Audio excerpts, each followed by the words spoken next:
I rescued a pair of sisters who had been trafficked. However, what I never expected was, they turned out to be the vicious villainesses in the novel, committing every imaginable crime. In the original story, they couldn't help but fall in love with the male lead, Makoto, but unfortunately, because they were villains in the book, they were doomed to a tragic end. In the end, the yandere younger sister was shot in the head by the police during her attempt to kidnap the male lead. The tsundere elder sister was plotted against by the heroine, framed, and sentenced to life in prison. So, I racked my brains and did everything I could to suppress the male lead, Makoto. All just to help the two sisters defy fate. Yet, just when I let down my guard, I caught sight of Willow sitting by Makoto's side. The two of them were whispering sweet nothings, smiling so happily together. In that instant, my defenses crumbled. Willow, this worthless girl, was conquered by the male lead in less than a month. Since that's the case, I will no longer interfere. I'll quietly watch them walk toward the tragic ending already written in the book. Chapter 1. I was helping in the fields, breaking off corn cobs, when suddenly a few lines of bullet comments appeared before my eyes. One read, "How did the villainous sisters end up being trafficked here?" Another replied, "This part was already in the original novel. When the villainous sisters were children, they were kidnapped by a perverted old man and abused for half a year. That's why their personalities completely changed. Sigh. Even the most hateful person has something pitiable about them." Yet another bullet comment said, "By the way, these sisters were really beautiful when they were kids. I wish I could jump into the story and adopt them." Hearing that, my hands froze mid-action with the corn. Adopt the villainous sisters. Such a good opportunity, who else but me should seize it? Chapter 2. Less than 10,000 yuan. No way. Another person replied, "Then I'll just buy one." The seller said, "Buying one is fine too." 6,000 yuan. The buyer asked, "Wasn't it 5,000? I want the one on the left." Suddenly, a childish yet defiant girl's voice rang out, "I'd like to see who dares touch my sister." The crowd burst into laughter. Someone said, "Yo, this little brat has quite the temper." Another replied, "A few beatings will make her obedient." Panting heavily, I pushed my way through the crowd, clutching an old plastic bag stuffed with crumpled bills. I shouted loudly, "I'll take both sisters."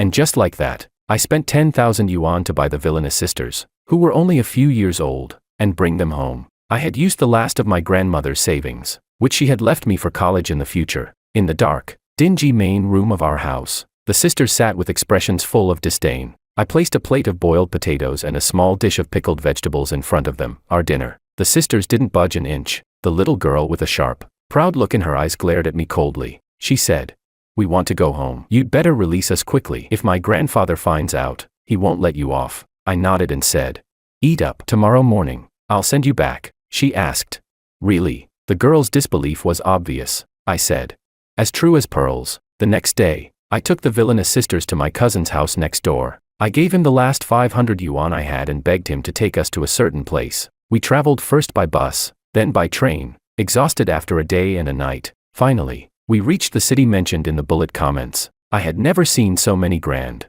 beautiful houses in my life, one after another, scattered among lush green trees. At last, we stopped in front of the largest house. The two sisters, like birds freed from their cage, fluttered forward and ran out. By the flower bed, a woman in a maid's uniform saw this scene. She first covered her mouth in disbelief, then stumbled and ran into the house. In the blink of an eye, a whole group of people in maid uniforms rushed out of the villa. The moment they saw the sisters, every one of them was ecstatic, almost going mad with joy. Finally, an elderly man wearing a Zhongshan suit and leaning on a cane walked out. The sisters instantly threw themselves into his arms, crying their hearts out. The old man's eyes reddened as well. The three of them wept together. After the touching reunion, the old man's gaze finally landed on me. Inside the study, the old man gave both my cousin and me a bank card each. He said each card contained 200,000 yuan, no password required. He sincerely thanked us. My cousin was overjoyed. This trip was worth years of hard labor in the city. I, however, didn't take the card. Instead, I pulled out the last page of my household registration book. I made my request, "Let me stay here to study until I graduate from university." The old man studied me briefly with a scrutinizing gaze. Without much hesitation, he agreed. I breathed a sigh of relief. At that moment, I knew I would no longer have to pick corn for others just to pay my tuition. Bullet comments erupted. "Damn, who is this random passerby, eh? He actually defied fate. He saved the villainous sisters from falling into the hands of that perverted old man. Doesn't that mean he's changed the story?" Another bullet comment replied, "No kidding, that might really be the case." Chapter 3. I was already in the 4th grade. By now, I could basically understand the content in the bullet comments. Freya and Willow were a pair of villainous sisters, although they were still very young, only 6 years old, not even in elementary school yet. In the near future, they would meet the male lead of this book, a male lead as warm as the sun, optimistic and cheerful. Both sisters would be drawn to him, and before they knew it, they would fall in love with him. But unfortunately, they were only villains in this story, destined to be nothing more than cannon fodder. Their final fates were the yandere younger sister being shot in the head by the police while trying to kidnap the male lead, and the tsundere elder sister being schemed against by the heroine, framed, and sentenced to life imprisonment. After learning of the sister's fate from the bullet comments, though I felt a little regretful, I didn't want to overly interfere in the lives of others. This time, I made an exception because of my own selfish reasons. I wanted to rely on the Liu family's power to grow up properly,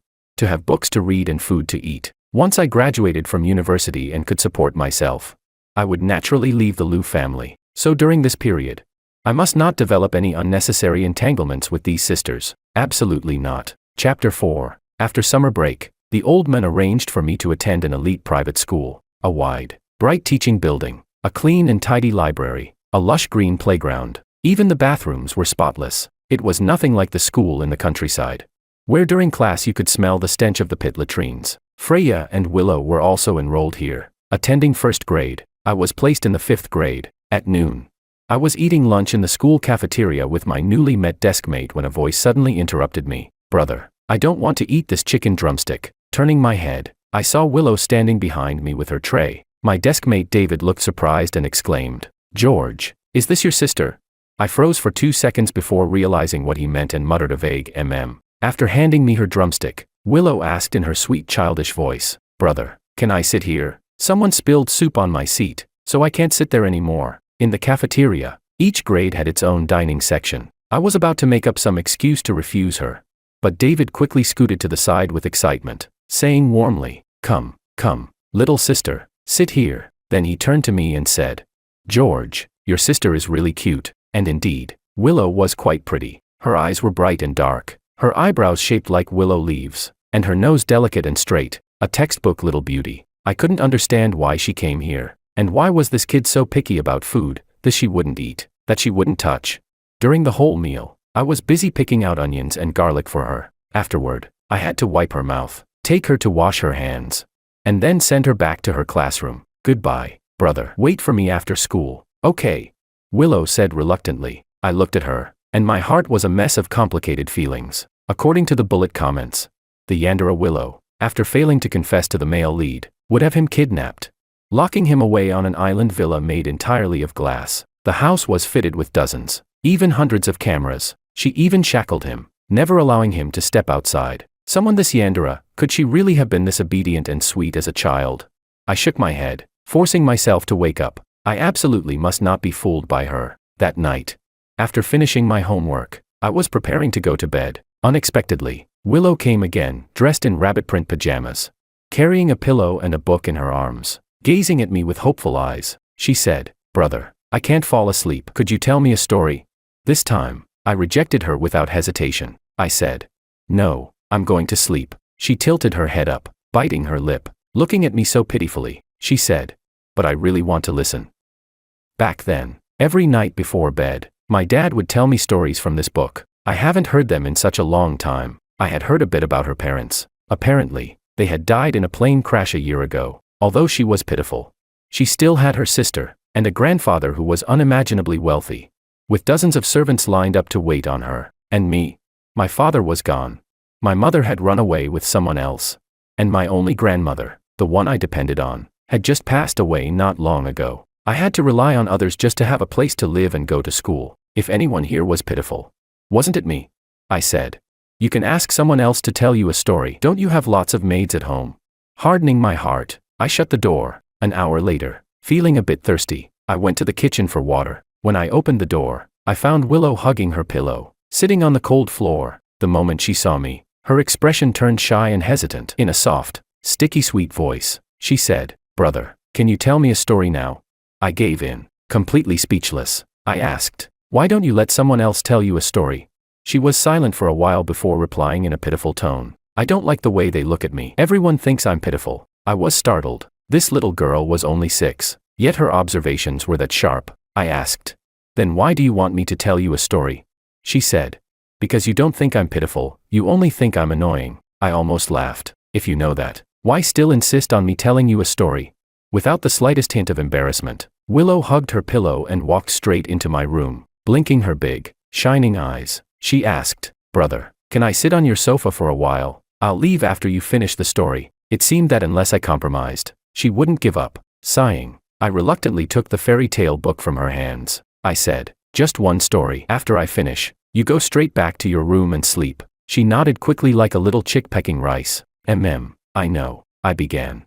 One day, Donald Duck and his friends were playing by the lake when suddenly, but before I got far, there was a knock at the door. I got up to open it. It was Freya. She was also in rabbit print pajamas, her eyes cold and aloof, her tone distant as she said, "Willow, why aren't you back in your room sleeping yet?"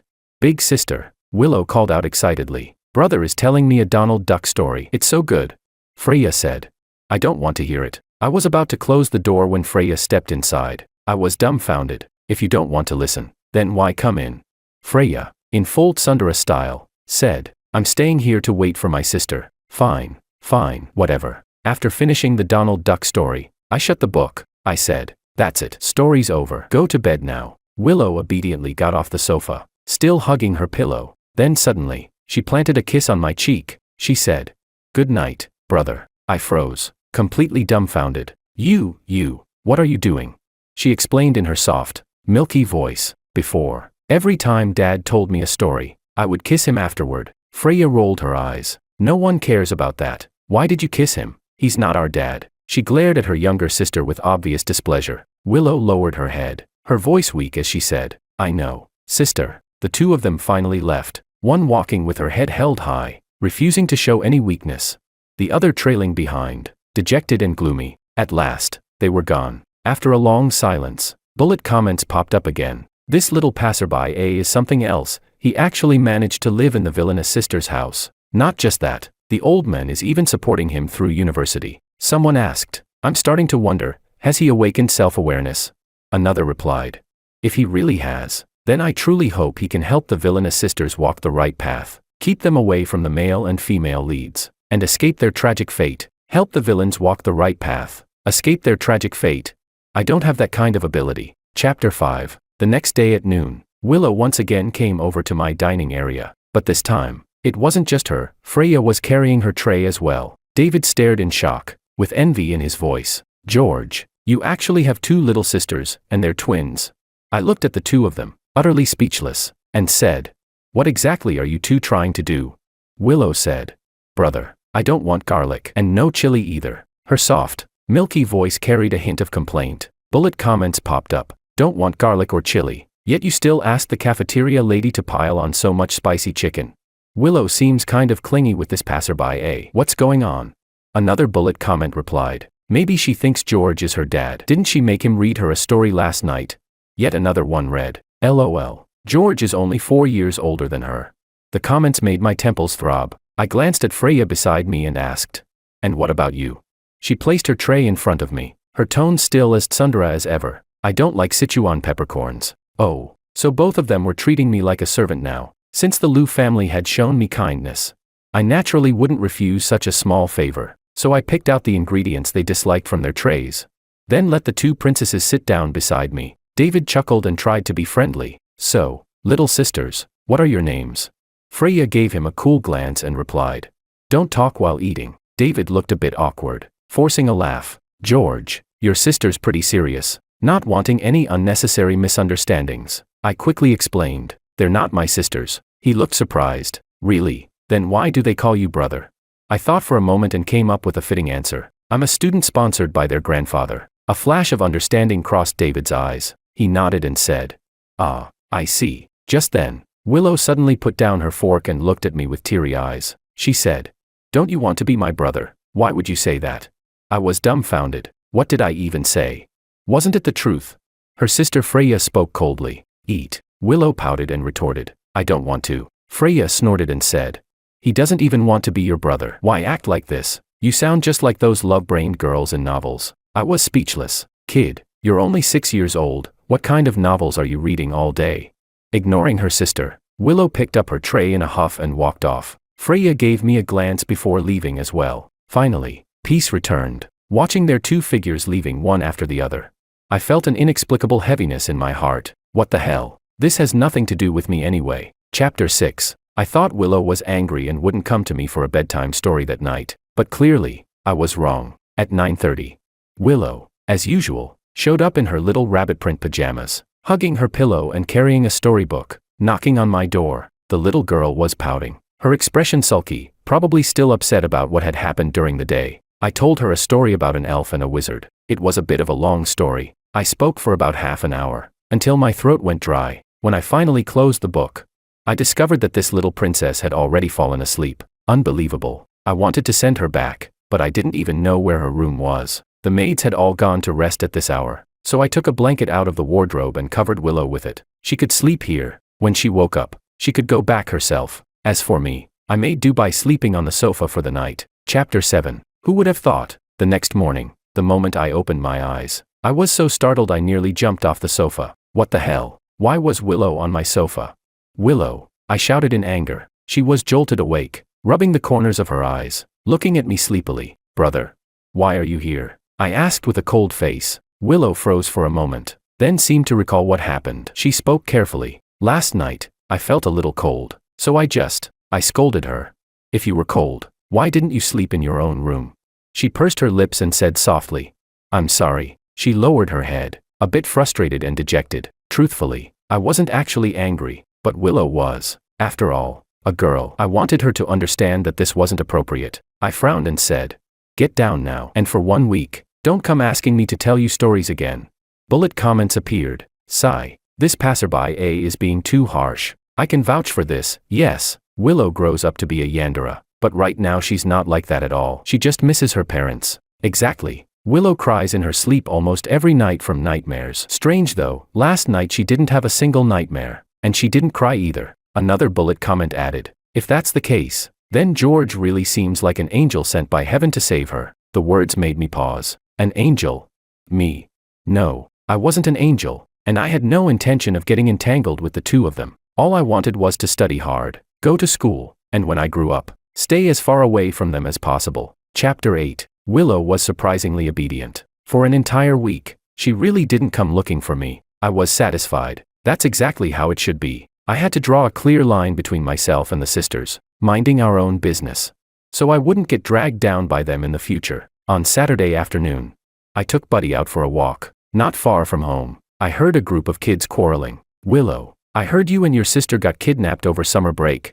What's it to you? Willow replied coldly. That's right. It's none of my business, the boy said. I just think it's a shame you and your sister didn't get killed by the kidnappers. Another child asked.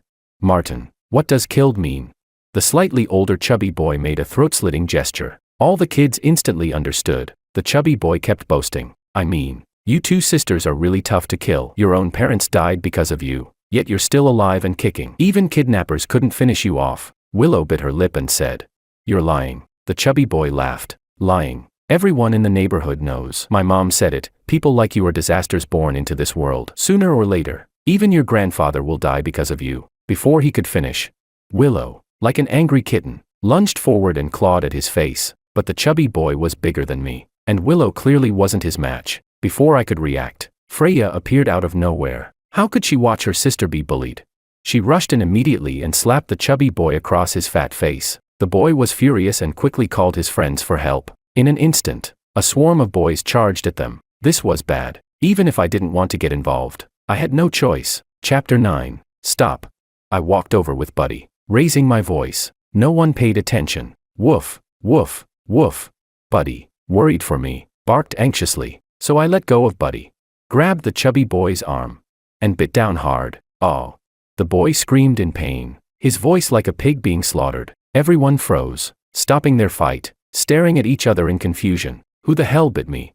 The chubby boy held up his bleeding arm. Furious. I did, I admitted, raising my hand. The kids all gaped at me. Even Freya and Willow stared in shock. The chubby boy roared, who the hell are you?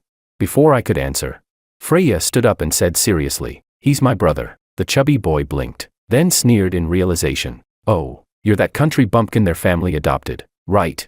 Ha. What a pitiful sight, 3 orphans lumped together. This brat was begging for a beating. I had never met anyone so obnoxious in my life. I chuckled and said, "Not just that, you're about to be an orphan too." The boy jumped up in rage. "What do you mean? How dare you curse me?" It wasn't a curse. I leaned in close, lowered my voice, and whispered something into his ear. He stiffened, turning pale, eyes wide. "You're lying," he gritted out. I just smiled. "Don't believe me? Then go home and check. Otherwise, why do you think your mom always makes you go out and play on Saturday afternoons?" The boy glared at me with hatred, then bolted, shouting as he ran, "Just you wait. If I find out you're spreading lies, I'll skin you alive." His little gang looked dumbfounded. "Martin, where are you going?" they shouted after him. I said casually, "His family's got some issues. You'd better go help him." Like idiots, they all hurried after him, leaving only Freya and Willow behind. Freya had been hurt, her lip was split, her face scratched. I walked over, crouched down, and asked, "Does it hurt? Let me see your wound." But Freya shook her head and instead asked, "What did you say to him?" I teased. "Want to know? Then call me brother and I'll tell you." Freya was completely different from Willow. Willow called me brother every chance she got. But Freya had never once said it. Not that I actually cared. I just wanted to tease her. Freya turned her face away, snorting coldly. "In your dreams." I shrugged. "Oh well, if you don't want to know, forget it." Standing up, I gave them both a casual glance. "Aren't you leaving? Or do you plan to stand here until dinner?" "Brother, wait for me." Willow abandoned her sister and came running to me like a kitten, trying to grab my hand. Buddy came trotting over too, so the 3 of us walked off together, leaving Freya standing alone behind us. Chapter 10. That very night, Martin's mom getting caught rolling in the sheets with the driver became the talk of the entire villa community. And the funniest part was, a group of kids had been the ones to find out. From then on, he no longer had any right to mock the Liu sisters. His family would instead become the new scandal and laughingstock of the neighborhood. That sharp-tongued mother of his could finally have a taste of what it felt like to be gossiped about behind her back. Not 2 days later, Willow came running to me with good news. "Brother, did you hear? Martin's parents are getting divorced, and he's bawling at home. People are saying Martin isn't even his dad's real son. Now his dad doesn't want him. His mom doesn't want him either. He's so pitiful, he's become a kid nobody wants." I was working on my English test paper, my hand pausing for just a second. I didn't know if what I had done was truly right, but according to the bullet comments, his parents were destined to divorce sooner or later. All I did was make it happen 6 months earlier. I asked, "Why are you so happy about someone else's parents divorcing?" She said, "Of course I'm happy. He always mocked and attacked me before." "Brother, you're amazing. You even made Martin, that big bully, cry like a dog." "It wasn't me who was amazing. It was the bullet comments." She huffed. If he dares laugh at me again, I'll laugh him to death instead." I sighed. "Don't just fight with people like that. Next time, if you meet someone like him, stay away. Understand?" She nodded obediently. Got it, brother. Next time someone bullies me, I won't fight. I'll just call brother to handle it." Willow sat across from me, resting her chin in her hands, staring at me with sparkling eyes as if stars were shining inside them. I felt goosebumps crawling up my arms. I said, "Why are you sitting here?" "I'm doing homework." "Go away." She pursed her lips. "Oh, okay." Seeing my impatience, she slowly stood up, shuffling toward the door, turning back to look at me 3 times with every step. She asked, "Brother, when will you finish your homework?" I replied, "I don't know." She asked, "When you're done, can I come play with you?" I replied, "No." The light in Willow's eyes instantly dimmed. She leaned pitifully against the doorframe, stalling. She said, "Then, can I come to your room tonight so you can tell me a story? The 1-week punishment is already over." Looking at her pitiful expression, my heart softened in the end. I gave a quiet Her smile immediately returned. She curved her lips happily and skipped away, bouncing as she went. Life returned to the way it had been before. Every day at lunch, Willow and Freya would show up in my class with their trays, wanting me to pick out the food they didn't like. David quite liked the sisters, always trying to tease them during meals. David sighed dramatically. I really wish I had a cute little sister." "George, why don't you give me one of yours?" Then he said, "Hey, if I ask my mom to have another baby now, do you think it's too late?" He turned to Willow. "Willow, want to come live at my house? It's really fun there." Freya, but faced with Freya's cool, aloof expression, David gave an awkward laugh. Ha ha ha, just kidding. Let's eat." After the sisters left, David patted my shoulder seriously. "Your sister, when she grows up, she's definitely going to be a domineering CEO." I was speechless. What on earth does he usually read? But in truth, he wasn't wrong. Freya really did grow up into a domineering CEO, but she was ruthless, scheming, a textbook femme fatale. To be with the male lead, she cut ties with her own sister. Even drove her grandfather, the man who had raised her, to cough up blood from rage. In the end, despite all her plotting, she was counterattacked by the heroine and thrown into prison. Looking at the cold, tsundere little girl before me now, it was hard to imagine her turning into a love-obsessed woman, but maybe that's the power of the story. No one can stop it. Chapter 11. After entering elementary school, Freya and Willow's schedules became much tighter than before. At home, there were always various private tutors. From Monday to Friday, it was back-to-back English, math competitions, coding, piano. On weekends, it turned into tennis, golf, and horseback riding. The old man even told me to take lessons with the sisters. I picked one or two that might be useful for future work. The rest, even if I learned them, they'd be useless to me. Although he dearly loved his granddaughters, the old man never let up when it came to studying. Every 3 days, he would test them on their lessons. The sisters were exhausted, with almost no time to play, spinning like tops every day. Sigh. The family was already so rich, yet they still worked this hard. How was anyone else supposed to live in comparison? But no matter how busy the schedule was, every night at 9 o'clock sharp, Willow would faithfully appear at my door, demanding that I tell her a story before she obediently went back to sleep. Sometimes Freya would join her. The two sisters would sit quietly on the sofa, listening to me tell stories. Every time, bullet comments would flood across my vision. What a harmonious scene. The villainous sisters look so well behaved. Why do I feel like whenever these three are together, there's this peaceful, idyllic vibe? I really hope the sisters don't turn dark when they grow up. I just want them to live happily like this with little passerby. Whoa. Me too, George. Just work a little harder and raise them well, please. Chapter 12. Time flew by quickly. Before I knew it, I was graduating elementary school. Middle school allowed applications for boarding. And after much consideration, I decided to live on campus. The old man agreed. Unexpectedly, Willow caused a fuss. If brother is going to live at school, then I want to live there too. I refused to be swayed by her. I said, whatever. Even if you live at school, I'll be in middle school and you'll still be in elementary. Our dorms won't even be close. Hearing this, she frowned and thought hard. Then she said, so, all I need to do is catch up and get to middle school quickly, right? I couldn't help but laugh. What are you thinking? You're 4 years younger than me. When you're in elementary, I'm in middle school. When you're in middle school, I'm in high school. When you're in high school, I'm in university. When you're in university, I've already graduated. Willow stared at me, deadly serious. Brother, one day I'll catch up to you. I shrugged dismissively. Then go ahead and try. In the end, my plan to board at school didn't work out. The old man suddenly changed his mind. He said I was still too young and might not adjust well to dorm life. Besides, the school food couldn't compare to home. And since I was still growing, I couldn't afford to eat poorly. The old man had shown me kindness, so naturally I couldn't go against his words. I had no choice but to give up the idea. What I didn't know was that my casual remark at the time, someone had taken it to heart. Willow skipped a grade in middle school. Then she skipped another in high school. By the time I was in my 3rd year of university, she had actually been admitted to a university in the same city. It was only a half-hour drive from mine. The old man was overjoyed. He immediately bought a villa, hired maids and a driver, and even called to inform me, in just half a year since I had last seen her, Willow had changed a lot. Tall and graceful, elegant as orchids, her refined features and flowing lines could instantly outshine the hottest star whose posters were plastered across every street corner. Truly, she was like. Her brows carried the faint color of distant mountains.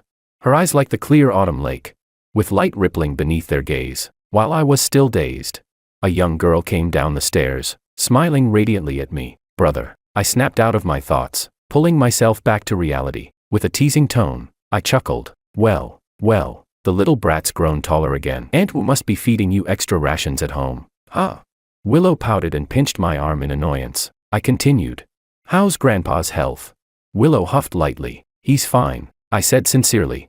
Congratulations on getting into your dream university. 16 years old, and already admitted into one of the country's top schools. Truly, only a novel would dare write something like this. Willow's dark eyes gleamed as she pulled out a confident smile, her voice cheerful. I told you, I'd catch up to you. I stared at her, a little dazed for a moment. Then she tugged on my arm, acting spoiled. Come on, let me show you your room. Room? I was baffled. She dragged me upstairs, pushed open a door, and inside was a warmly decorated bedroom. Bright floor-to-ceiling windows, a soft beige carpet. Tilting her head, she said proudly. Brother, I saved the biggest room just for you. Leaning against the doorframe, Willow looked at me expectantly, as if waiting for praise. I frowned. Why would you save it for me? So you can live here, she said matter-of-factly. I shook my head. Thanks, but I don't plan on living here. The dorms are fine. Her face tensed, her tone suddenly stubborn. No, you have to live here. Why do I have to live here? I asked, confused. She bit her lip. Because Grandpa said so. He said you've been careless and reckless ever since you were a kid, never knowing how to take care of yourself. He's worried you won't eat well or sleep well in the dorms. He doesn't feel at ease. Willow paused, her gaze softening as she looked at me. And besides, I wouldn't feel at ease either. The old man really did fuss over me a lot. Back when I first entered university 2 years ago, he wanted to buy me a luxury apartment near campus because he worried I wouldn't get used to dorm life. I refused no matter what, and only then did he let it go. I laughed. What's there to worry about? I've been living in the dorms for 2 years now, and it's been fine. Willow shook her head. That was before I wasn't here yet. Now that I am, it's different. I can take care of you. I was dumbfounded. You take care of me? I couldn't help but laugh. Then what are Aunt Wu and Driverly here for? Willow pursed her lips. They take care of me. I take care of you. It doesn't conflict at all. I could only smile and shake my head. As I went back downstairs, I suddenly bumped into someone, a figure about the same height as Willow, with similar features, but colder, more distant, radiating an aura that kept strangers away. Freya. Eyes wide, I asked in shock. You're here too? Freya raised an eyebrow, her gaze cool and calm. She gave a dismissive snort. Why shouldn't I be here? Only after a while did I realize. Willow and her sister were both new students this year, at the same university, so both of them had skipped grades. No wonder Grandpa was so happy. Then another thought struck me. In the novel, the sisters met the male lead during university, so if they were both here, wasn't this where the plot officially began? I couldn't help but sink into deep thought. Chapter 13. Although I wasn't too keen on moving in, Willow was extremely persistent. On top of that, the moment Aunt Wu saw me, she sighed endlessly, frowning. Why are you skinny again? Have you been eating properly? George, listen to me. Move in here. Aunt Wu will cook big meals for you every day. After a little thought, I decided to stay here. After all, eating Aunt Wu's cooking every day, with Driverly chauffeuring me to and from class, there really wasn't a happier life than this. Life almost felt like it had returned to the past. In the mornings, Driverly would follow the class schedules and drop the three of us off at school one by one. In the afternoons, he'd pick us up in order and bring us home. This house wasn't as large as the Liu family villa, but it had everything: a gym, a heated pool, a private theater, so we rarely lingered outside. Most of the time, after classes ended, we'd just come straight back. In our free time, we'd watch movies at home, or chat at the dinner table about the latest gossip and news. Of course, that was mostly just between Willow and me. Some things hadn't changed since childhood. Whenever there was food the sisters didn't like, I was still the one who had to pick it out for them. Seriously, from the time I was 10, acting as their ingredient picker, until now, 20 years old, I was still their ingredient picker. Honestly, I really didn't get it. If they didn't like Sichuan peppercorns, or scallions, or fennel, couldn't they just tell Aunt Wu not to put them in the dishes? But Willow had her own crooked reasoning. Pouting, she said, that won't do. Seasonings are the soul of every dish. I can choose not to eat them, but they can't be left out. I was utterly speechless. Chapter 14. In November, Uncle Wang, the one who usually took care of the yard and odd jobs, had some family matters to deal with and decided to resign. So, I posted a job listing online. That very afternoon, several people came for interviews. Quite a few applied for the gardener position. Some of them even college students, younger than me. Just as I was wondering why college students would be applying, bullet comments appeared. Dun dun dun, grand entrance of the male lead. No wonder he's the male lead. That gentle, refined aura, those delicate, handsome features. No surprise the sisters would fall for him so easily. Another one replied, of course, the male lead is supposed to be a warm-hearted guy. He fits the role perfectly. Then another flashed across the screen. Honestly, I think George is good enough. Someone shot back. Good or not, he's just a passerby. Now that the male lead is here, he can go find a corner and stay out of the way. Other comments read, who understands me? I seriously don't want to see the sisters end up ruined just because of some male lead. I only want to see George and the Liu sisters live happily together. Exactly. George, kick the male lead out. Don't let him near Freya or Willow. But then there were also dissenters. What nonsense are you spouting? The Liu sisters are the villainesses of this novel. That's a fact. Getting entangled with the male lead is their destined path. Destiny. My foot. Do villains have to die? Can't they just stay far away from the male lead? Right. George already changed the sisters' fate once. Why can't he change it for them again? The comment scrolled quickly before my eyes. My heart wavered. Change Willow and Freya's fate again. Would that really be okay? After 30 seconds of hesitation, I looked at the young man before me and said, "You still look like a student. Sorry, but we're hiring for a full-time role. You might not be the best fit." The man frowned slightly, his tone humble. "Mr. Wong, I'm a freshman in the law department at C University. This place is close to school. It'd be very convenient. I really need this job. Could you reconsider?" C University Law Department. Wasn't that the exact same school and major as Willow's? Bullet comments rushed in. The male lead has a tough life too. His grandma is sick. He needs money. What's George doing? He's just a passerby, eh? How dare he block the male lead from meeting the villainesses?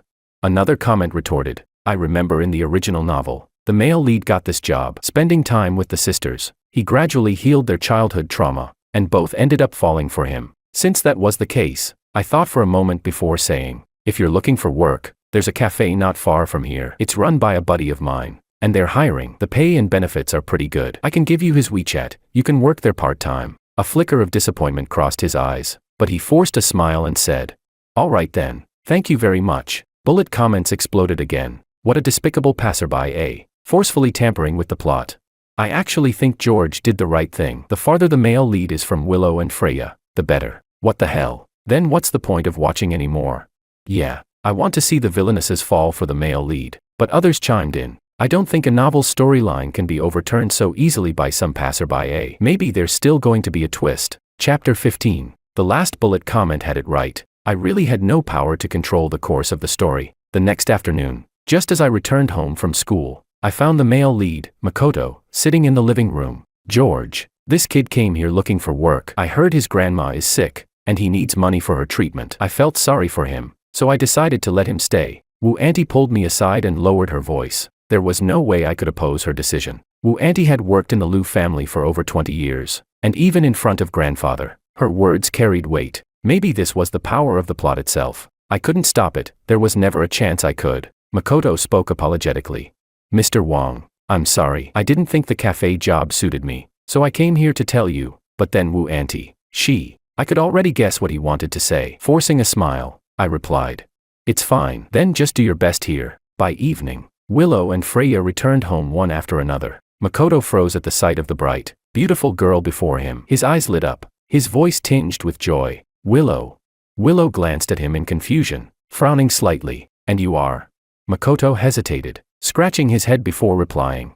"You probably don't know me. I'm also a freshman in the law department at C University. My name is Makoto." Willow nodded absent-mindedly. Makoto seemed to want to continue chatting, but seeing her distant attitude, he awkwardly shut his mouth. The next second, he froze again, his eyes glued to the doorway. Freya stepped in, dressed in an off-white trench coat that accentuated her tall figure and elegant demeanor. Her eyes calm and indifferent, she walked straight past without noticing the unfamiliar face in the living room. Heading upstairs, Freya had mild cleanliness issues. Her first routine upon getting home was always to shower. Makoto, who had been about to greet her, stiffened mid-motion. He just stood there, staring blankly as she disappeared up the stairs. Chapter 16. After working here for a few days, Makoto began to get the hang of things. Since it was only a part-time job, he could only come over after classes, working about 4 hours a day. Not only was he hardworking, but he was also observant. After finishing his own tasks, he would even take the initiative to help Wu Auntie with household chores. Friday night, maybe because it was the weekend and he had more free time,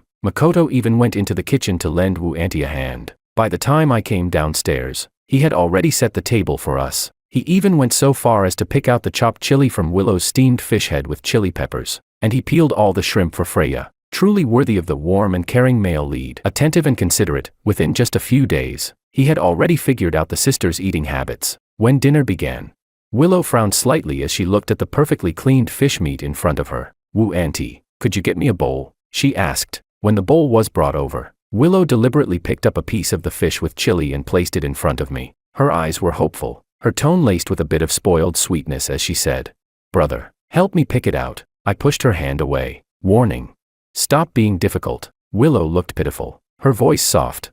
"Please?" I replied bluntly. "Get lost." Normally, if no one helped her, she would just let it go. But now that someone had picked things out for her, she still had to act all fussy. I wasn't about to indulge her. Willow sighed. pulling her bowl back with a face full of tragedy. She muttered, "Brother is so stingy." Freya, on the other hand, didn't touch the bowl of peeled shrimp in front of her. Not even one. When the dishes were cleared, Makoto's expression didn't look too good. Wu Auntie explained gently to him. "You probably didn't know. Our two young ladies here don't like anyone else picking their food for them. Not even me. The only exception is George. They don't like anyone else touching their bowls." Bullet comments rolled across the screen. "Heh, the more they dislike the male lead now, the more they'll regret it later. This is definitely heading into angst territory. The villainous sisters are just waiting to be slapped in the face. It's all George's fault. That passerby stole Makoto's spotlight." Another comment said, "Don't worry, the Lu sisters are destined for the male lead. No one can take that away." Ever since Makoto appeared, the hostility toward me in the bullet comments seemed to increase. I tried my best to keep calm and not let it get to me. Chapter 17. I realized things were starting to spiral out of control when Makoto's grandmother from his hometown came to C-City for medical treatment. Wu Auntie, feeling that they had no support in C-City and not even a place to stay, suggested that Makoto's grandmother live in the Lu family's villa during her treatment, which meant our current residence. Wu Auntie has always been the softest and kindest person. Back then, because I had lost my parents at a young age and entered the Lu family alone, she felt sorry for me. That's why she's doted on me and cared for me all these years. Now, she felt the same way about Makoto, thinking he was pitiful, so she extended a helping hand. Originally, this would have been an unquestionable act of kindness, but when that person happened to be the male lead of this story, Makoto, I couldn't help but feel a sense of unease. After settling his grandmother here, Makoto began spending more and more time in the Lu household, and since he attended the same school and was in the same year as Willow and Freya, his relationship with the sisters visibly grew closer. What's more, Makoto and Willow were even in the same major. Twice, I saw them discussing group assignments together. Makoto sat beside Willow, his gaze brimming with tender indulgence. The bullet comments came flooding in, mocking me. Ha ha ha. George the passerby has been completely broken. Watching Willow and Makoto grow closer, yet powerless to do anything about it.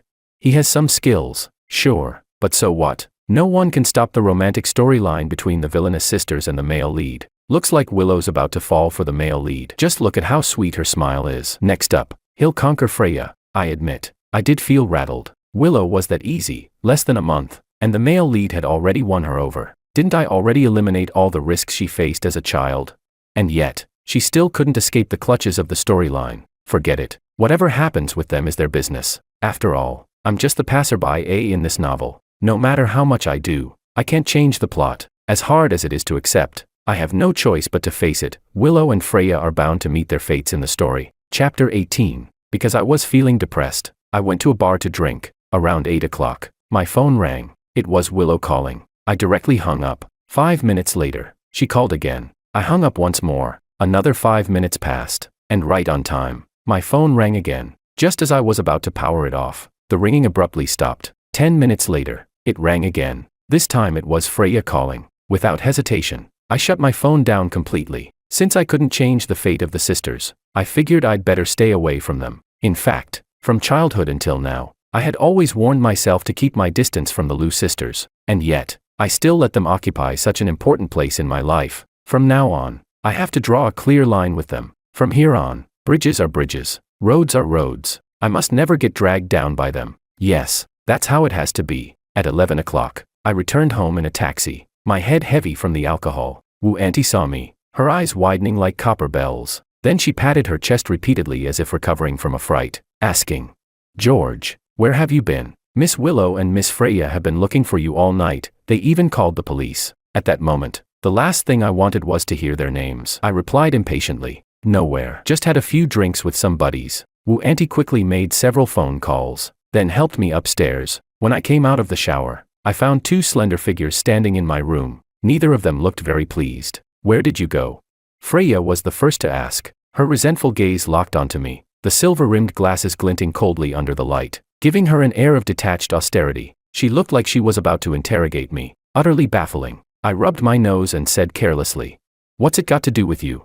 I toweled my hair roughly and lay straight down on the bed. My head was spinning. I didn't want to stand. "Why didn't you answer the phone?"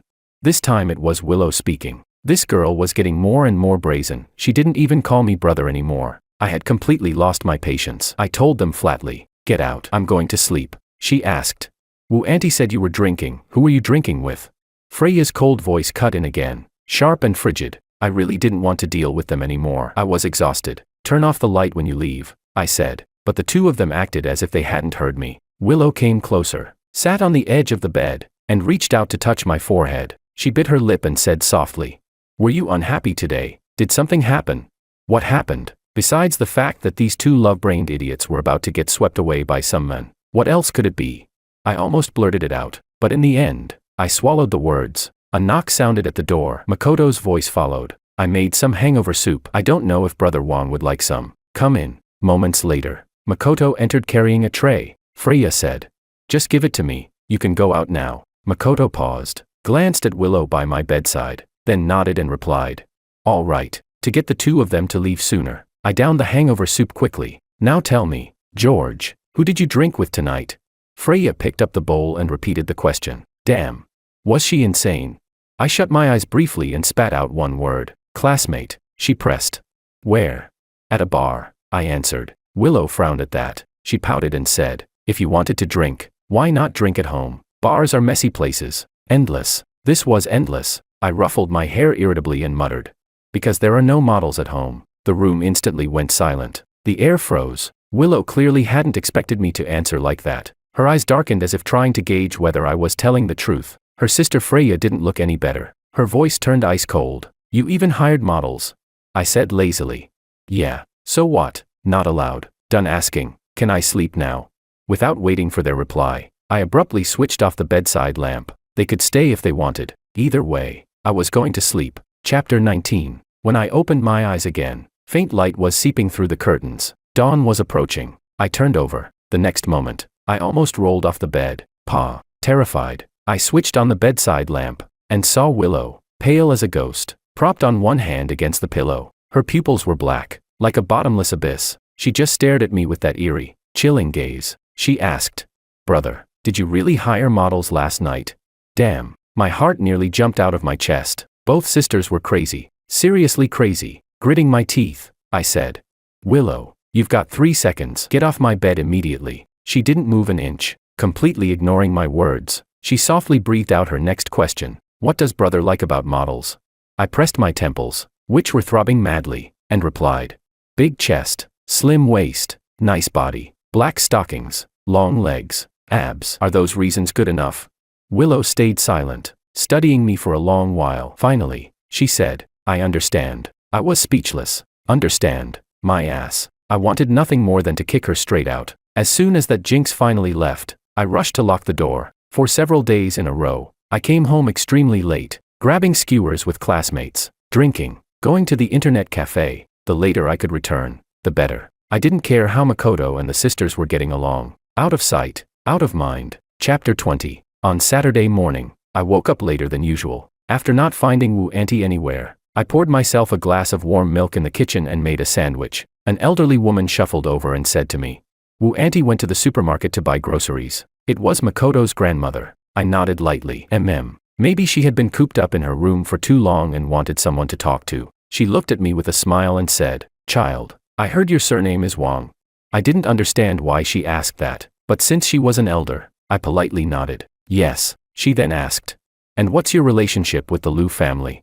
After a pause, I still answered, "Old Master Liu adopted me." As if her suspicions were confirmed, a look of realization flashed across her face. Her tone grew somewhat cutting as she said, "Well, you really are lucky to be adopted by such a wealthy family. That's much better luck than my poor grandson ever had. Truly, people can live such different lives even though they're all just people." Sigh. Though old, she had a shrewd face, especially her eyes, sharp and spinning as they sized me up, full of calculation and judgment. I had no interest in continuing the conversation. I stood, picked up my sandwich, and left. Expressionless, I said, "Granny, if you want to sell your sob story, you can do it on the street. I'm not interested in competing over who's had it worse." "Sorry, I'm going upstairs," she snapped angrily.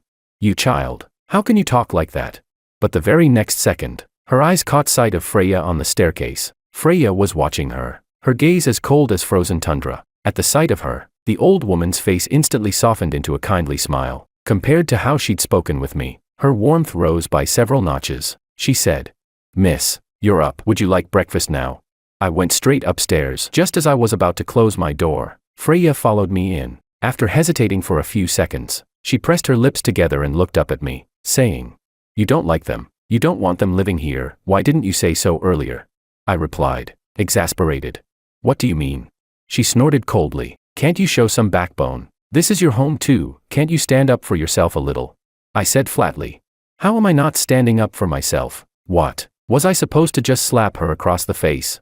When Makoto and Wu Auntie came back, they immediately learned from the butler Zach that Freya had arranged a private room at the city hospital. His grandmother would be able to move in that very afternoon. Makoto's grandmother was suffering from coronary heart disease and vascular problems. Previously, she had wanted to be admitted to the city hospital, but no bed was ever available. So during these days, she had only been picking up medication there, then recuperating at the villa. Hearing Zach's words, Makoto's face showed a brief flicker of relief, but right after came a trace of barely perceptible disappointment. His smile looked somewhat forced as he said, "I see. Thank you." The bullet comments swarmed in. Haha. The male lead is smiling so reluctantly. He had just started warming up to the Liu sisters, but they actually kicked him out. Isn't this all Passerby A's fault? He's really heartless, and the way he talks is nasty. Others commented, "Well, you can't entirely blame George. The male lead's grandma really has no sense of boundaries. The way she speaks isn't pleasant, but what she said was true. Freya will regret this one day." Another bullet comment argued back. "Regret what? Regret kicking out the guy who was destined to cause her sister's death. Regret not letting herself get framed and thrown into prison." Haha. The one upstairs is overthinking. More comments appeared. "I think George did the right thing. The further the male lead stays away from the sisters, the better. He can date the heroine all he wants, just don't involve our villains." Finally, a comment popped up. "Quiet, Willow's coming downstairs. She definitely won't agree to letting the male lead move out." I looked up. Sure enough, Willow was coming down the stairs. She must have just woken up. There was still a trace of drowsiness on her face. Makoto quickly adjusted his expression and said politely, "Miss Liu, you're up. Good timing. I wanted to thank you for taking care of my grandmother during this time." Willow processed the situation. Tilting her head slightly, she asked, "You're leaving already?" Makoto stood there silently, eyes full of words left unsaid. Finally, he sighed. "Yes, my grandmother is being admitted to the city hospital. Freya helped us find a room. From now on, I'll probably need to look after her, so I won't be able to keep working here." Upon hearing this, Willow immediately turned to Wu Auntie and said without hesitation, "Wu Auntie, have the butler give him an extra 3-5 months salary." Makoto froze. A shadow crossed his face. That was clearly not what he wanted to hear. The bullet comments exploded. How could Willow humiliate the male lead with money like that? Wait, what? You call that humiliation? I'd love to be humiliated like this every day. Exactly, they're just classmates right now. Makoto's grandma came to the city for treatment. They let them stay here for half a month for free, and now she even gave him an extra 5 months salary. How is that a villain? She's a living saint. Another comment chimed in. So what? In the original, the yandere villainess insisted on tying the male lead down, even if it cost her own life. She never thought she was wrong. The next one wrote, "Forget it. That kind of ending is unnecessary. Willow's so beautiful, has such a wealthy grandfather, and is both kind and loving. Why shouldn't she deserve a perfect ending?" Agreed. Honestly, I think it's great the male lead is leaving. Thanks to George, the villain sisters escaped their childhood tragedies. They don't need redemption anymore. Chapter 21. After Makoto and his grandmother moved out, the house finally returned to peace. I didn't know if I had once again interfered with the plot, nor did I know if things like this would come back again, but at least, for now, it was safe. Time passed quickly. In the blink of an eye, 2 years had gone by. I was about to graduate. After more than a month of searching, I successfully landed a job, 13,000 a month, 9 to 5, weekends off. I was quite satisfied. Wu Auntie, however, was puzzled. She hesitated before asking me, "George, why don't you go work at Liu Corporation? The old master already arranged a position for you. Once Willow and Freya graduate, we'll all be going back to City A. It'll be inconvenient for you to stay here alone." True enough, this place was at least a 2-hour drive away from the Liu family's ancestral home. Once Freya and Willow graduated, they would return to City A, and Wu Auntie and Driverly would also pack up and leave. By then, only I would be left here. How should I put it? A long time ago, I had already made up my mind. Once I graduated from university, I would leave the Liu family. That way, I could avoid being dragged down by staying too close to the villains. I was just a minor passerby in this book. My biggest wish was simply to survive quietly to old age. Although I had relied on bullet comments to gain some cheat codes and achieved nearly 10 years of counterattack, I didn't know if I would continue to be so lucky in the future. Nor did I know whether the Lu sisters had truly broken free of the plot. As a small character in the novel, self-preservation was my instinct. Yes, there was reluctance in my heart, but I believed that with time, I would adapt. And so, I became a standard office drone. Every day, I worked diligently and cautiously. At first, Driver Lee would insist on picking me up and dropping me off, but he already had to drive Freya and Willow to and from school every day, plus handle my commute. It was far too tiring. Later, I discovered that a girl from my department lived in the same area, just one street away. So, we agreed to carpool and split the fare. This way,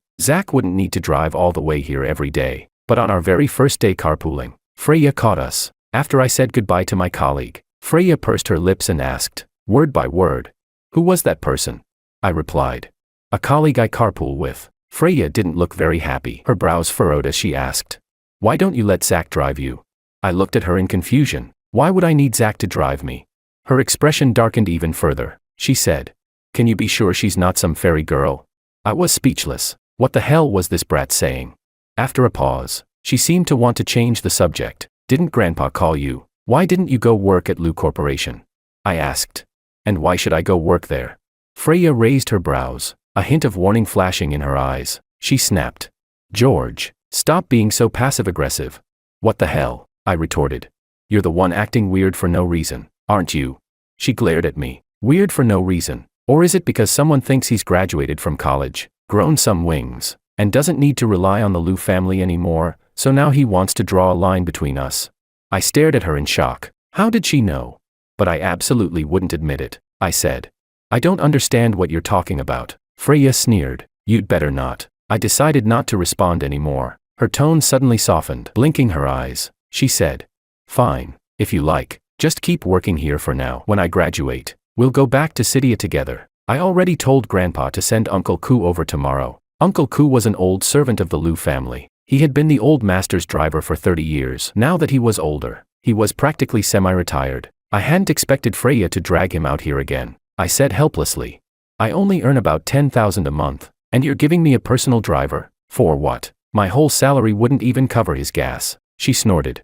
"You don't have to pay for his gas." I stared at her in a daze, feeling that something wasn't right. The bullet comments suddenly surged in. "Guys, did you notice something?"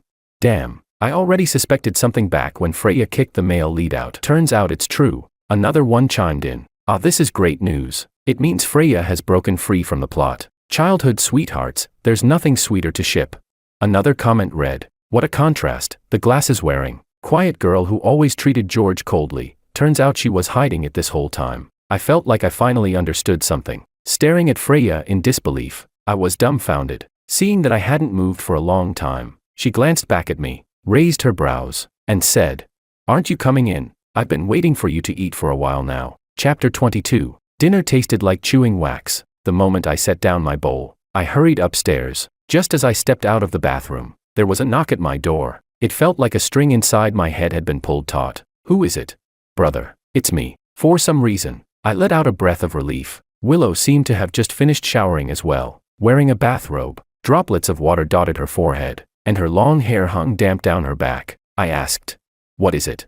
She said, "Brother, I can't find the hair dryer in my room." I had no choice but to let her in. Lately, this girl had been acting strange. She kept running into my room. The day before yesterday, it was shampoo. Yesterday, it was toothpaste. And today, it was the hair dryer. I was starting to suspect she was developing early onset dementia. She asked, "Brother, can you help me dry my hair?" I muttered helplessly, "Can't you do it yourself?" Before I could finish, she leaned over and said, "I've never used this kind before." Without giving me a choice, Willow shoved the dryer into my hands. She pouted pitifully, "It's so cold, if I don't dry it soon, I'll catch a cold." I sighed in resignation and began to dry her hair. When my fingertips brushed across the back of her neck, I seemed to hear her give a soft gasp. I felt uneasy and was about to say something, but she urged me to switch it to cool air instead. Willow's hair was far too long. It took a long time to dry. Her hair was tinged with chestnut, cascading down her shoulders like a waterfall. With that delicate face of hers, when she wasn't smiling, she actually looked rather aloof. "Brother, were you staring at me?" Her voice was both amused and teasing. I quickly pulled back my gaze. I said, "Your hair's dry, now go back." Just as I turned to leave, she suddenly grabbed my arm. Willow looked into my eyes, her pitiful expression like a kitten despised by its master. Her voice soft and wounded, she asked, "Why do you always chase me away?" Every alarm in my body went off at once. Maybe I was overthinking, but this girl really was acting strange. She asked, "Brother, are you some kind of blockhead?" I asked, "What do you mean?" I subtly pushed her aside. Willow said, "Don't boys like curvy bodies, long legs in black stockings, and toned abs? I've been wearing black stockings, hanging around your room every day, why won't you look at me even once?" My vision darkened. A terrible premonition spread through my mind. She said, "And, brother, I already turned 18 last month. Last month had been the sister's 18th birthday. The old master even came here specially for the occasion." I frowned. "Of course I know you're of age, but what does that have to do with me?"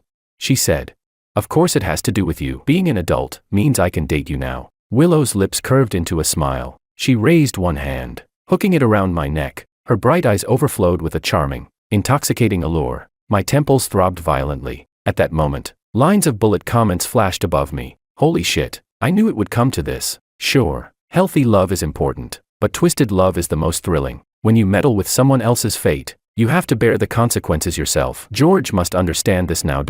Another bullet comment appeared. Let's be real. Makoto and the female lead already got together ages ago. But since there were no villains to mess things up, their relationship turned bland, always bickering. There's nothing left worth watching with the male lead and female lead. They're just an ordinary couple lost in the crowd. What I want now is the extreme push and pull between the villain sisters and George. Another bullet comment said, "One's cold on the surface but burning inside. The other pretends to be a good girl but is secretly, I ship them so hard." Willow asked, "Brother, what's wrong?" Noticing the shift in my emotions, Willow looked at me curiously. I tore my eyes away from the bullet comments, my expression stiff. "No, nothing. I just feel like resting a bit." Willow asked with a hint of reluctance, "Brother, are you very tired? Should I stay and keep you company?" I said flatly, "No need," she replied. "All right then. Brother, rest early. I'll come by tomorrow morning." As soon as Willow left, I pulled out my suitcase and began packing. The bullet comments burst out in discussion. "What is George doing?" I assented. "Obvious. He's running away." Someone replied, "Wait, isn't this stupid? Why take a suitcase? Does he want to announce it to the world?"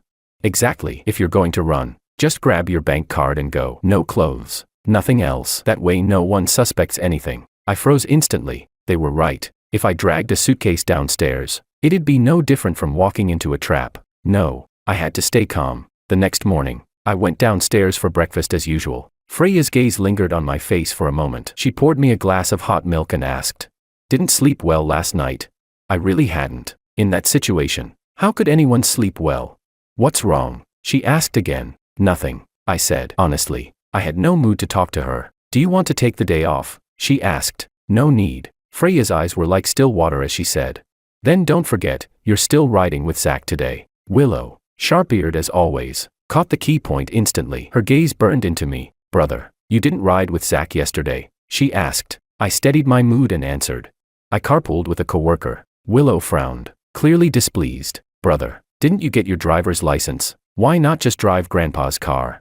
I was speechless. The first thing I did when I got to the company was hand in my resignation. The manager looked surprised, then tried to persuade me, but my decision was like stone. I was determined to leave. In the end, he had no choice but to approve it. Back at my desk, I quickly gathered my belongings. Then I headed to a nearby mall, bought a suitcase, a few changes of clothes, and daily essentials. After that, I withdrew 20,000 yuan in cash from an ATM. During my university years, the old master had transferred me allowance money every month. After 4 years, I'd saved quite a bit, enough to buy a small place in some county town and live a decent life. I hailed a cab to the bus station, following the route I'd carefully planned yesterday, bought a ticket, boarded the bus. Chapter 23. 2 days later, I finally turned my phone back on. Both of my WeChat conversations were flooded with 99 plus unread messages. I didn't open them, but the bullet comments popped up at this moment. Ha ha ha. Willow's face was so sour. The day after her confession, not only did her brother quit his job,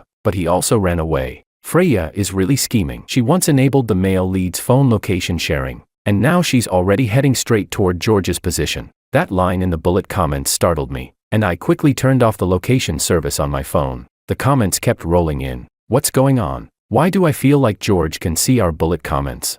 I think so too. No wonder he can defy fate. It turns out he can actually see the comments. Another comment read, This is getting more and more interesting. Why does it feel like I'm engaged in a battle of wits against the villain? And another said, George, don't worry. With us as your strategists, nothing will happen to you.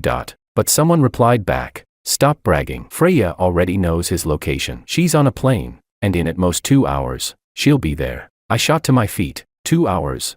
No way. I hurriedly checked out of the hotel room. What should I do? What should I do?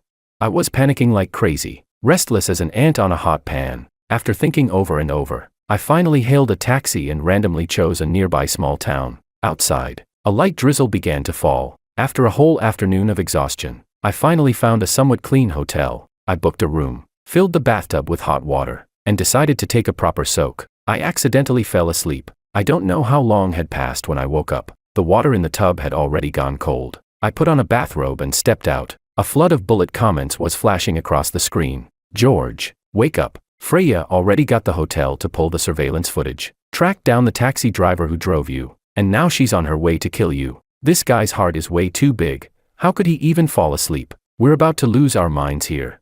Another comment said, what's the rush? Why don't you just take both of them in already? I can't wait to see a 1v2 storyline. But the very next bullet comment countered, that's a yandere villainess we're talking about. Did you see those long legs? Are those even legs? No, they're the spring waters of the Seine. A 1v2. You'll just get drained dry. George, run, retreat, retreat. It's over. Our boy doesn't have long to live.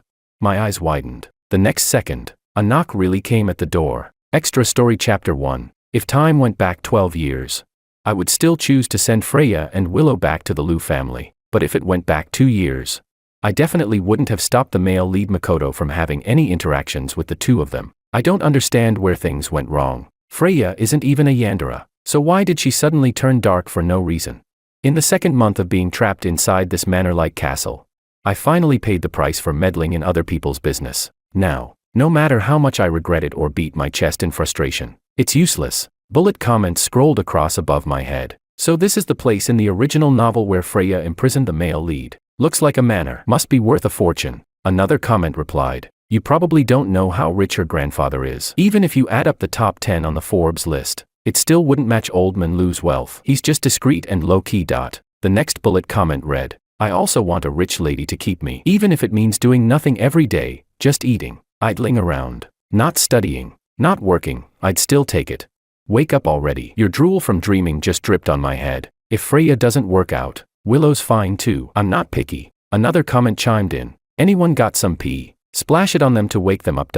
I stood by the floor-to-ceiling window, rubbing my temple. Suddenly, I heard movement at the door. I turned my head back. It was Freya. She wore a black dress, tall and coldly beautiful. A pair of silver-rimmed glasses perched on her sharp nose, giving her an aloof, ascetic aura. I looked at her, and suddenly felt like I should take back what I'd just said. She really did look like a yandere girl straight out of a novel. Have you eaten?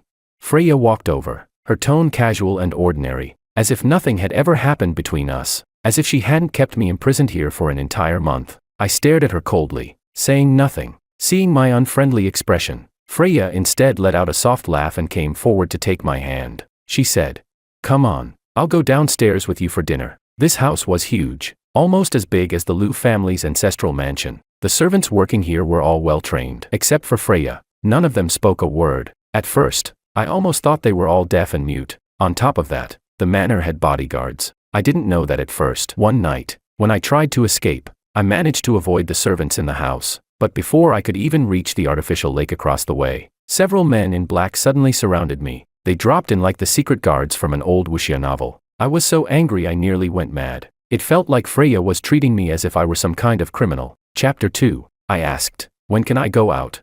She said, the winter break isn't far off now. Where should we go have fun?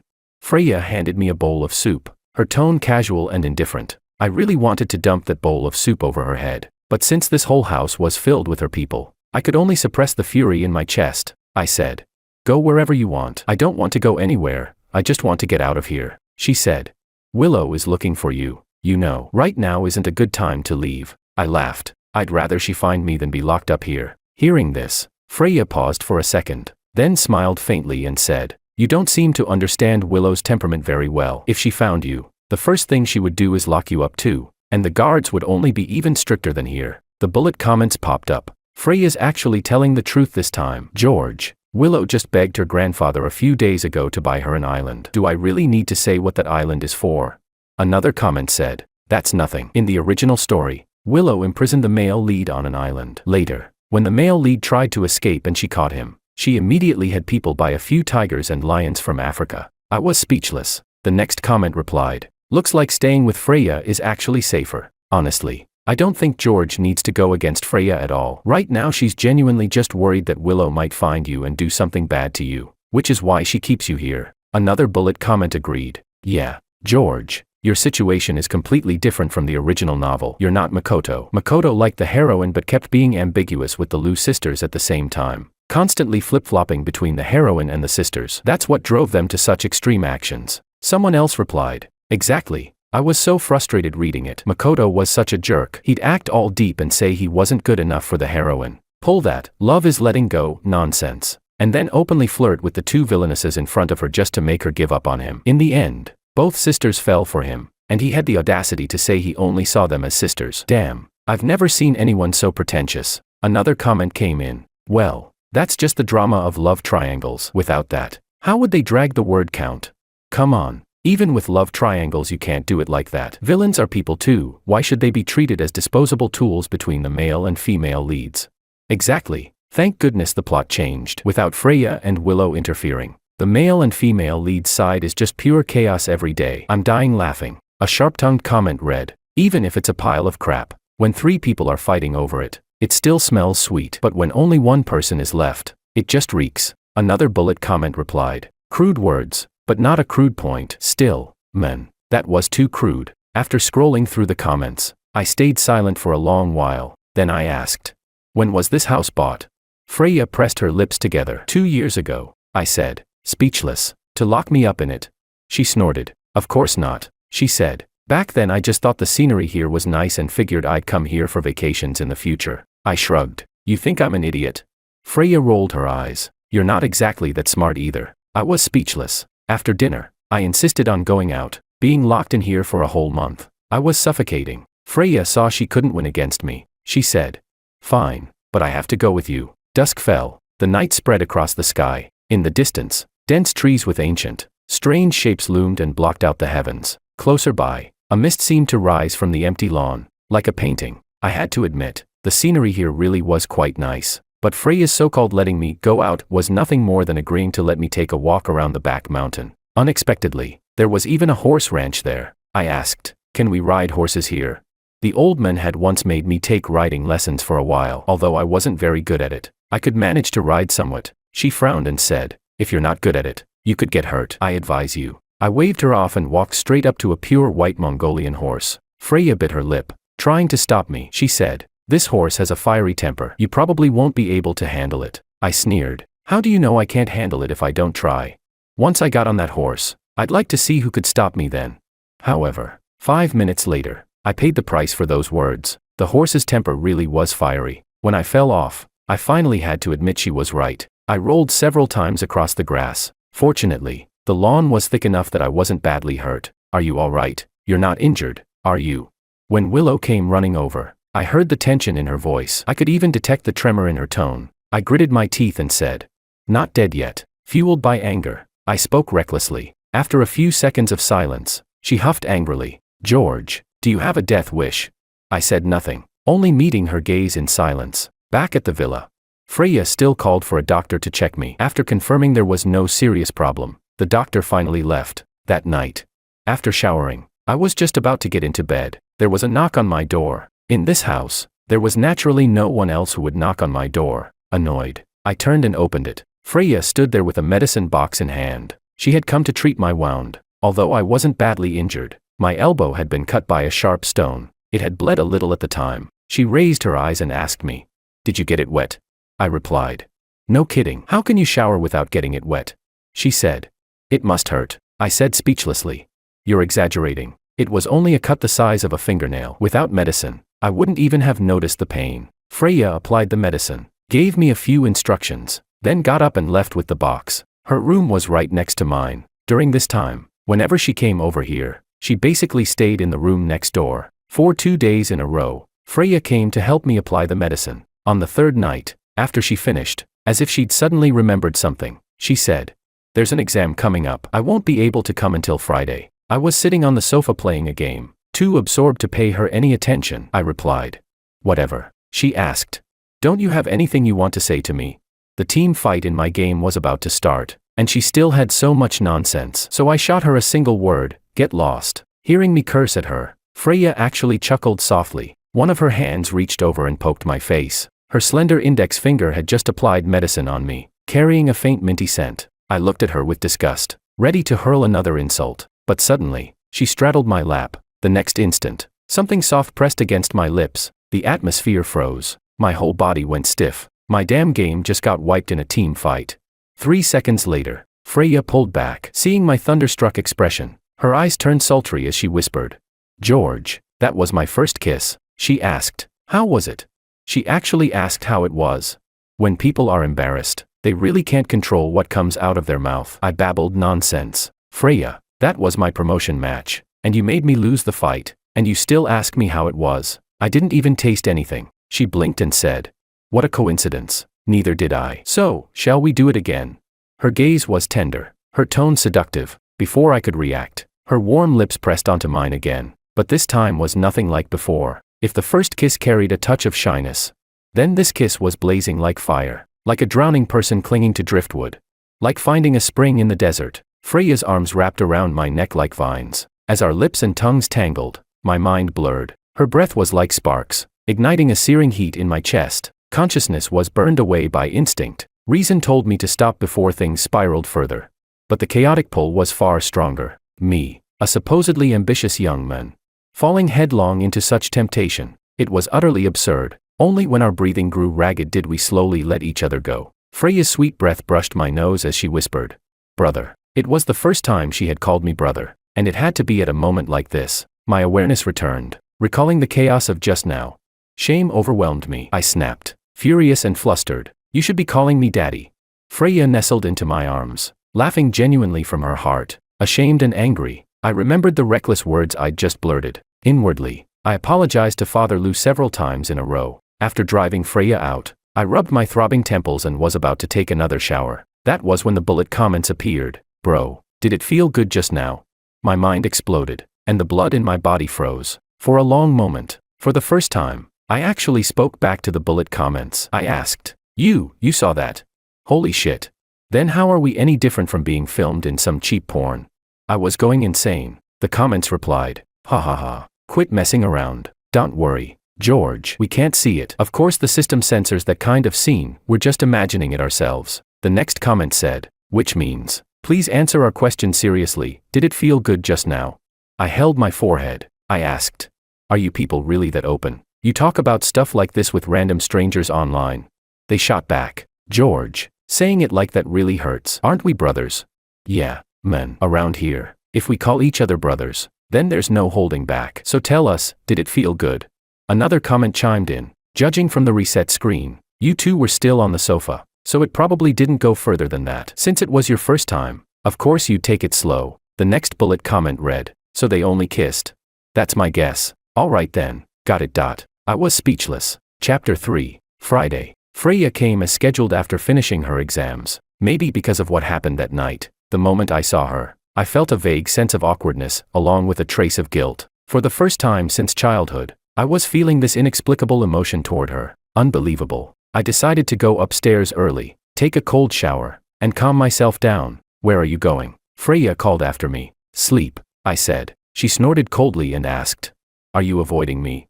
"No," I replied. She said, "Take a walk with me for an hour. Didn't you want to go out? Tomorrow we'll go to the city." I hadn't been outside in over a month. There was no way that sentence wouldn't tempt me. I turned around, stared at her seriously, and said, "Then we're just walking, nothing else." Freya looked at me, her eyes soft and alluring. "Then, what do you want to do?" Shit. I really underestimated a woman's scheming. After the walk, Freya practically shadowed me step for step back upstairs. The moment we reached the second floor, she couldn't wait, hooked her arms around my neck. The next second, she stood on tiptoe and kissed me. No time to even think. After a fierce clash of lips and tongues, my competitive streak was fully ignited. How should I put it? Anyway, when I came back to my senses, I was already carrying Freya and tossing her onto the bed. Fuck, what the hell was I doing? I tried to slam the brakes, but she wrapped her arms tighter around my neck and kissed me again. Freya really knew how to kiss, well-trained material. This one. Wait, what the hell was I even thinking? God damn it. I tried to brake again, but Freya whispered coquettishly in my ear, "Take it seriously." And then, I lost my head again. With the experience from last time, I was already adept at running my hands through her hair. She, too, was completely absorbed, giving it her all, and it even felt like we were breaking into new territory. I clearly sensed Willow's body trembling. The next moment, my brain exploded with a loud buzz. Chapter 4. This time, we still didn't go all the way, but it felt like I had been reborn, suddenly refreshed and clear-headed. Unlike any other experience, this feeling was completely new to me. Impossible to describe. How should I put it? It was like I had just opened the door to a whole new world. After all, I'm already at this age. I've never even dated a girlfriend before. Of course I'd have normal needs. And out there, some things you want to try, you have to pay money for. Not to mention, it's unsanitary, risky, too. Freya, on the other hand, even offered aftercare service. After it was over, she blushed and asked me how it felt. She asked, "Brother, are you okay?" At that moment, I was in post-nut clarity, heart calm, free of desire, so I just replied flatly with 4 words. It was all right. I had no idea those 4 words cut into Freya's heart. Not until the next day, when the bullet comments came online. "George, what exactly happened last night during the blackout?" Freya cried. I was confused. I asked, "What happened to her?" The comments replied, "Ahem, we want to know too." But her phone screen was full of mosaics. The system automatically censors it. We couldn't see anything. From what we could observe, though, it looked like she was practicing some skills, if you know what I mean. That's why we're asking you. George, what happened last night?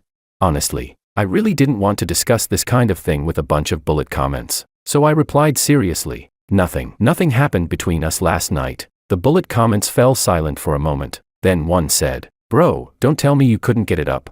I was speechless. Another chimed in, "I get it, man. It's normal the first time. Don't worry about it. Don't take it to heart. Just keep trying." I was speechless. And another added, "Just saying, if you really do have that problem, we could always look into outside help. You know what I mean." Once again, I was speechless. Chapter 5. Freya was true to her word. The next day, she really did take me to the city. It was only then that I realized I wasn't in City B, nor in City A. Instead, I was in an entirely different city, over 300 kilometers away from both. My interest in staying there vanished instantly. I had originally planned to have a classmate pass on a message for me, but here, I didn't know a single soul. Who could I even look for?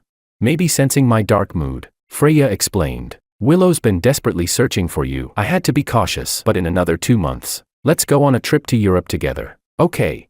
I had no patience left to wait. I asked, "So if she keeps looking for me, you'll just keep me locked up here forever?"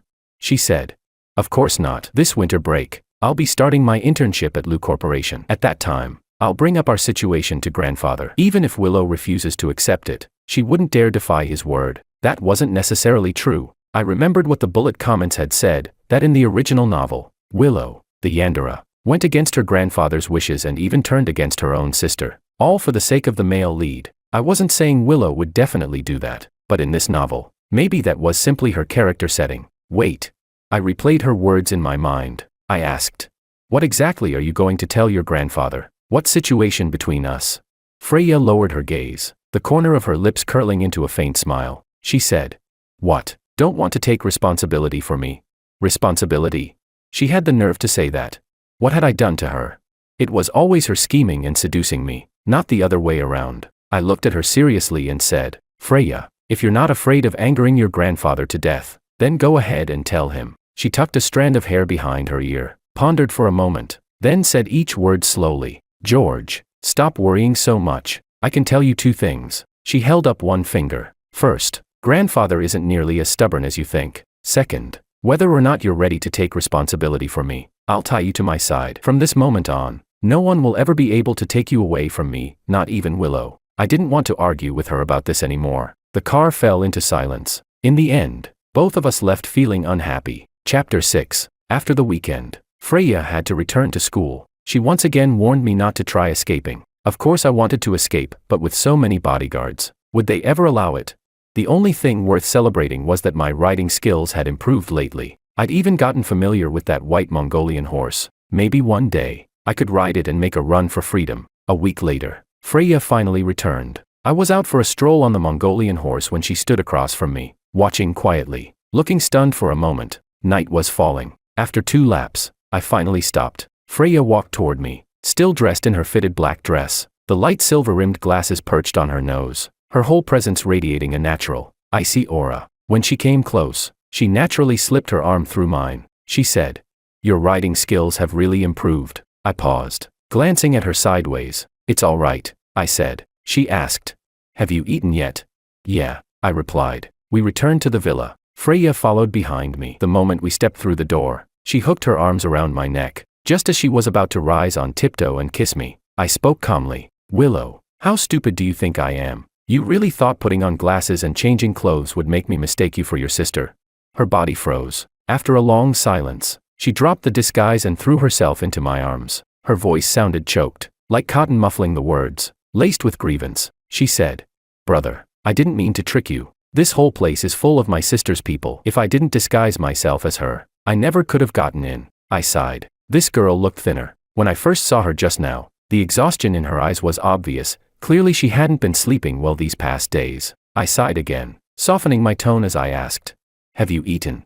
Pitifully, she said, "Not yet. What do you want to eat?" "I'll have the kitchen make it," I asked, but Willow only clung to me tightly, refusing to let go. She said, "No, I just want to be with you." She added, "Brother, do you know how hard I've been searching for you?" Only after she had hugged me enough did I go downstairs and ask the maid to cook a bowl of noodles and bring it up. I sat and watched her finish eating, then casually asked, "Where's your sister?"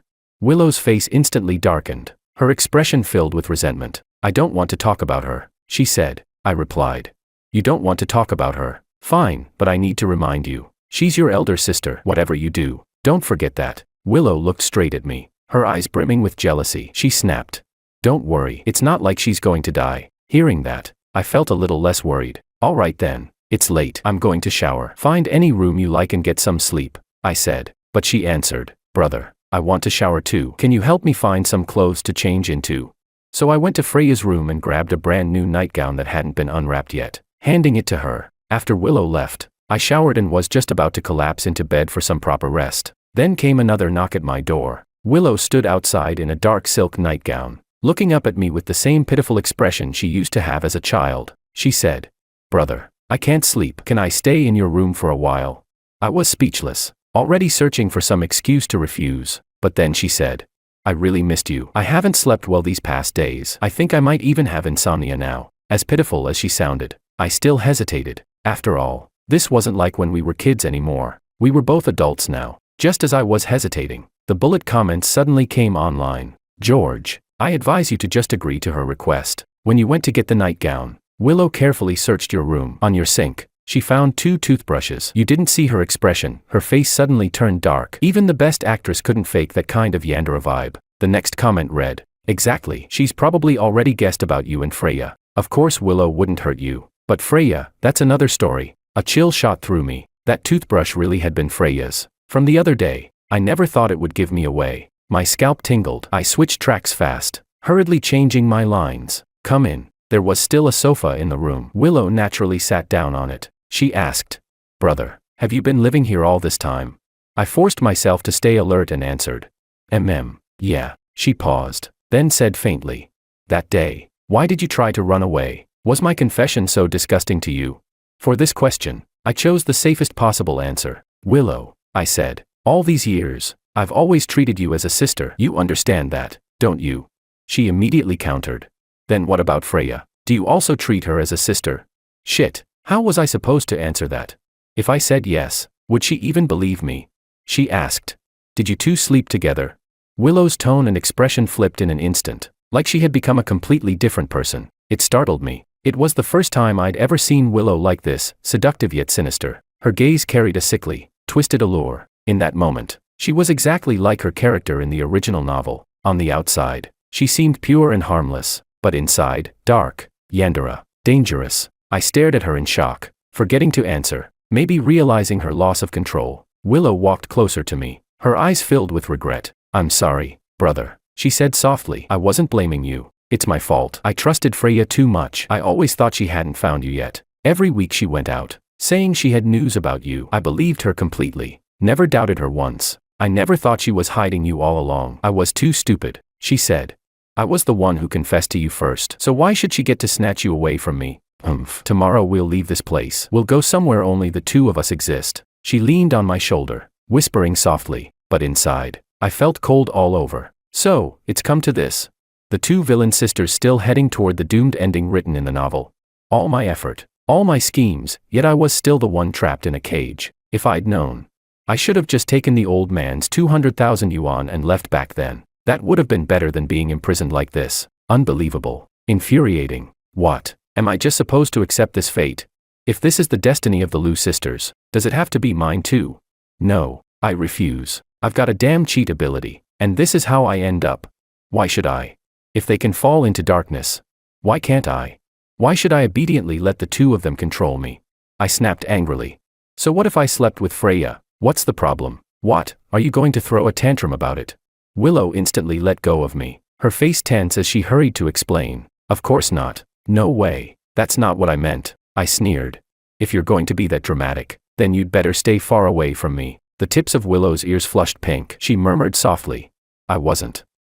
Brother, I'm not that kind of person, I asked. Earlier you said you wanted to take me away. Where exactly were you planning to go? She said. To a place where no one could ever find us. No doubt it was the island from the original novel, the one where she imprisoned the male lead, and later even brought lions and tigers onto it. I walked over to the sofa and sat down, resting one arm on the armrest, watching her with calm detachment. Too bad, I said. I don't like isolated places. I like noisy, lively ones. Do you understand? Willow went silent, seeming a little uncertain. Come here, I said, beckoning her. She obeyed without question. When she sat beside me, I steeled myself, stroked her cheek, and said, Willow, why don't we live like when we were kids, you, your sister, and me, the three of us together forever? Wouldn't that be good? She looked blank, as if she hadn't processed my words. I continued. Honestly, my feelings toward you and your sister are the same. I can't abandon either of you. The three of us living together, that's the best compromise, the most perfect solution. Willow finally understood. Her face was filled only with shock. It was so far removed from her original plan, to chain me to that island and live together in solitude. Soon, her eyes showed a mess of emotions, hesitation, conflict, doubt, turmoil. I decided to hit her with a strong dose. Sometimes you have to risk it all to win big. I grabbed the back of her head and kissed her directly on the lips. Like a jolt of electricity, Willow shuddered violently. She stared at me in stunned silence. I rubbed her lips with my fingertips and said, Was that your first kiss? It felt good. Your lips are soft. I want everything about you to belong to your brother. Is that okay? Willow slowly came back to herself, a blush rising on her cheeks. She didn't answer, but she nodded with absolute seriousness. I said, But I like obedient girls. Will you always listen to me? If you're obedient enough, your brother will reward you. After a long moment of silence, Willow finally gave in. She leaned over and kissed me softly on the cheek. Her voice was hoarse yet tender as she whispered, Okay. I'll always listen to my brother. I smiled in satisfaction. Good girl. Tonight you can sleep on this sofa. Tomorrow morning, tell your people to release Freya. I have something to say to both of you. Hearing that I wanted her to release Freya, Willow hesitated. I pressed her with a teasing edge to my voice. Or do you want to sleep on the bed instead? Her aggrieved eyes suddenly lit up, her gaze sticky and longing, like a puppy from our childhood. She asked, Can I? Of course, I said. But don't disturb me. Lack of sleep shortens your life, and I don't plan on dying young. She replied sweetly. All right, I promise I won't bother you. Willow kept her word. Even though she slept beside me, she stayed quiet the whole night. Early the next morning, she really did order her people to release Freya. 2 hours later, Freya arrived by car. Her face was bruised, the corner of her lips split. Clearly, Willow's people had beaten her badly. The three of us sat in the living room. Between the two sisters, the tension was sharp enough to see with the naked eye. I calmly repeated what I had said to Willow the night before. Willow's face was calm, as if she had already accepted reality. Freya, on the other hand, looked utterly shocked, dumbfounded, and demanded I repeat myself again. When she heard the exact same words, her composure shattered. She screamed, George, don't you dare. I will never agree to this. I expected that much. After all, she was such a tsundere, but this was even better. I never actually intended to go that far anyway. At last, I could walk out of here openly and legitimately. I said, Since you don't agree, then I'll just leave with Willow. I sincerely hope you can give us your blessing. Willow, let's go. The calm expression on Willow's face instantly switched to delight, as if fortune had just fallen from the sky and knocked her senseless. Her sister, on the other hand, looked ready to cough up blood from rage. She shouted, "George, if you think you can dump me, forget it." I turned around coolly, meeting her eyes with a calm smile. "So what you mean is, you agree?" Freya's pupils contracted sharply. She glared at me. "Silent," I said. "Willow, let's go." The moment the words left my mouth, Freya rushed over, grabbed my arm, and spat through clenched teeth. "I agree. George, don't you dare think you can ever get rid of me in this lifetime." And so I returned to Haiching. Friends, classmates, familiar shopping malls, familiar streets. Everything felt harmonious and natural. Indeed, life is precious, love is valuable, but if it's for freedom, both can be cast aside. Aunt Wu asked me if things abroad were fun. It seemed Freya and Willow had covered up my running away incident for me. I said, "It was fun. Next time I'll take you, Zach, and Uncle Koo with me," she said.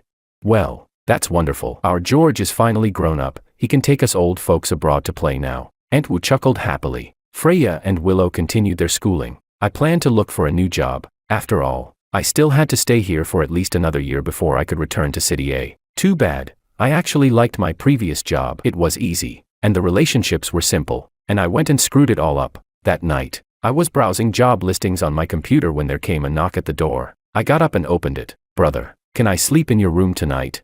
Willow smiled radiantly. She was wrapped in nothing but a towel, hanging loosely over her, revealing glimpses of pale skin. As if afraid I'd refuse, she quickly added, "I can sleep on the sofa." I was about to agree when Freya appeared, long wet hair clinging to her shoulders, water droplets still trailing down her fair face, clearly fresh from the shower. She said, "I want to sleep here too. I'm doomed." Could these two possibly be any bolder?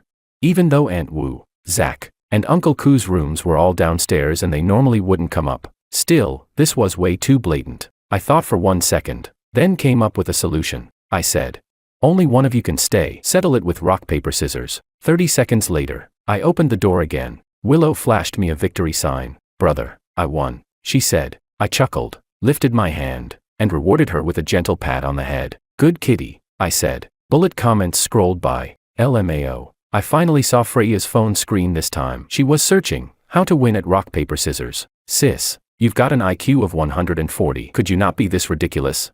Another comment. "Crying here. Who can even tell the difference between George and an emperor at this point? I want to live like this too. And finally, one more message of blessing. "George, you have to stay happy. The villain sisters are all yours now. Stay happy." Okay,